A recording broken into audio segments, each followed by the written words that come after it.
So thinking about spirituality and Christian faith in the context of the world in which we live. So I was listening to some music. I don't know how many years ago it was now, but if you all know this band called Vampire Weekend, not necessarily my style of music. I'm more into heavy metal, but it was a fascinating song. It was called Unbelievers. Maybe some of you have heard it. I don't think I can play it because of copyright issues, but I want to talk about some of the lyrics. So some of the lyrics go like this. It's got a little soul. The world is a cold, cold place to be. Want a little warmth, but who's going to save a little warmth from me? We know the fire awaits unbelievers, all of the sinners the same. Girl, you and I will die unbelievers, bound to the tracks of the train. If I'm born again, I know that the world will disagree, want a little grace, but who's going to save a little grace for me? And then it repeats. And it says, I'm not excited, but should I be? Is this the fate that half of the world has planned for me? I know I love you and you love the sea, but what holy water contains a little drop for me? I think that this song captures the way many young people possibly feel about spirituality and Christian faith. I know there's a lot of people who have walked away from Christianity and Christian faith, and right now there's a whole thing going on with young people leaving the church, which raises some, I think, important questions about why this is happening and why this song, I think, is so powerful. So there's a whole bunch of research going on out there using a guy by the name of Charles Taylor, his big book called The Secular Age. And what it's done, and what Charles Taylor has done, and what people like Jamie Smith and Andy Root and others have done with his work is kind of shown, try to apply it to spirituality and spiritual formation and the lives of young people and simply the lives of people living in the West.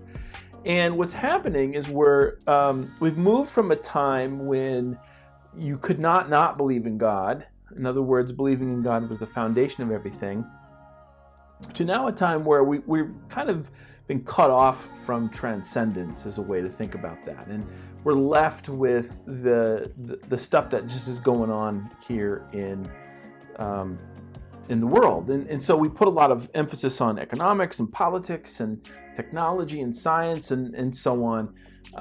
So for example, it used to be that you would sacrifice a chicken or something or pray to the gods for a good crop, but now we just use genetically modified corn. So what does that do to belief and what does that do to God? And I think the song Unbelievers is actually getting at that. It's kind of pushing at this desire and this longing for some kind of transcendence. What holy water contains a little drop for me? In other words, the person singing the song seems to be suggesting that they would love it if there was a God and could believe in a God and holy water and all that kind of stuff. But you get the sense that they just can't. There's almost a lament to the whole thing. And so this song has kind of stuck with me for a long time, and it's got me thinking about what does spirituality look like for unbelievers?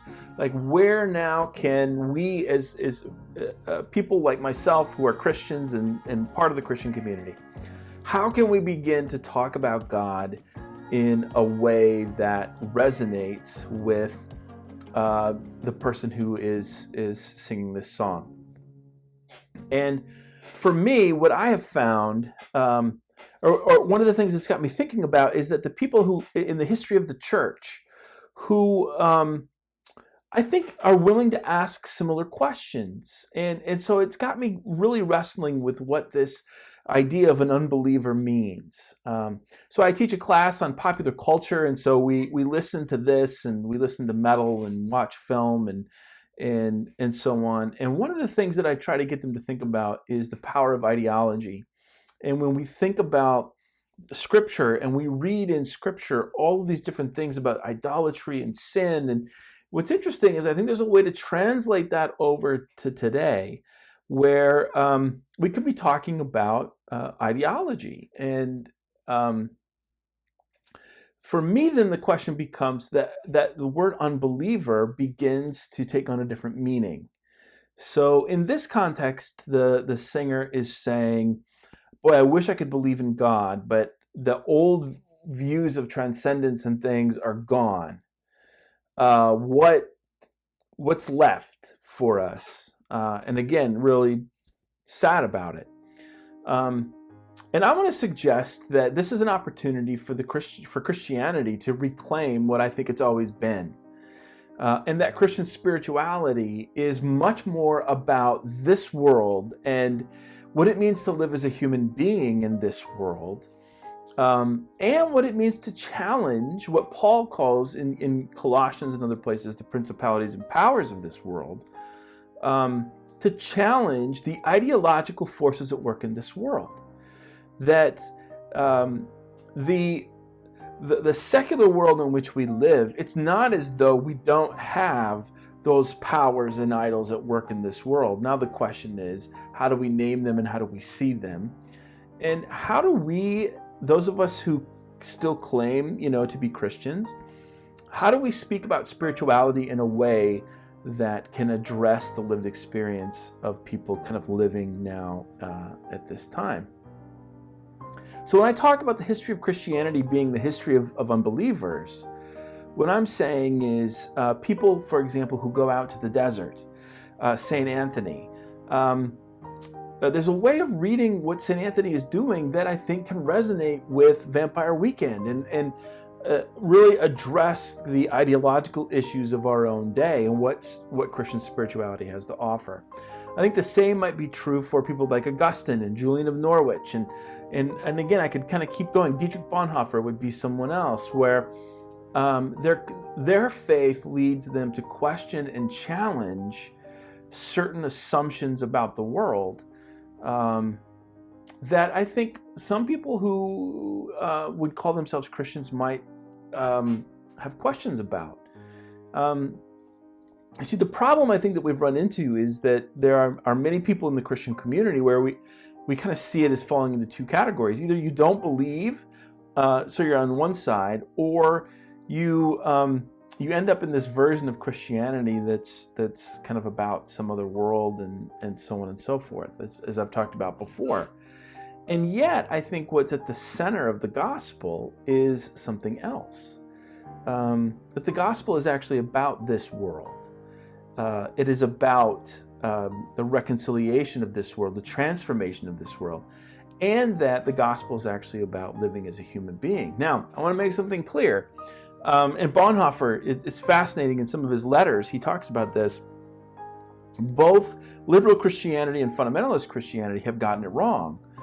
And so what's that middle space, and how is the gospel trying to speak to our lived experience here and what it means to be a human being? So I think it's important to kind of follow this line of thought. And I think there are ways to do it in popular culture. Like there's a lot going on right now in pop culture that I think we could speak to. But what really interests me is kind of exploring some of the history of Christianity, some of the figures in Christianity, and doing so in a way that puts them in conversation with this song by Vampire Weekend, Unbelievers. So that's what I'm going to try to do. I want to try to unpack some of that Christian history and some of that understanding of Christian spirituality, and try to get at what I might call a more earthy spirituality that is not about abdicating responsibility for this world and living off in some other land or whatever, kind of eternalized or spiritualized heaven somewhere out there. But it speaks to a form of spirituality that is about a God who comes here and takes seriously our own lived experience. And so I want to engage in some conversation with some people throughout the history of Christianity who have thought about some of these things. So that's what we'll do. And I'll start with Scripture, and I'll probably talk a little more about Old Testament, New Testament stuff, but then really kind of get into some of the Desert Fathers and Mothers and Saint Anthony, and really kind of ask some questions about what it means to go off and live in the desert, and what in the world does that have to do with us today and our understanding of Christianity. So yeah, I hope you'll listen. Hopefully be part of the conversation. And thanks for listening.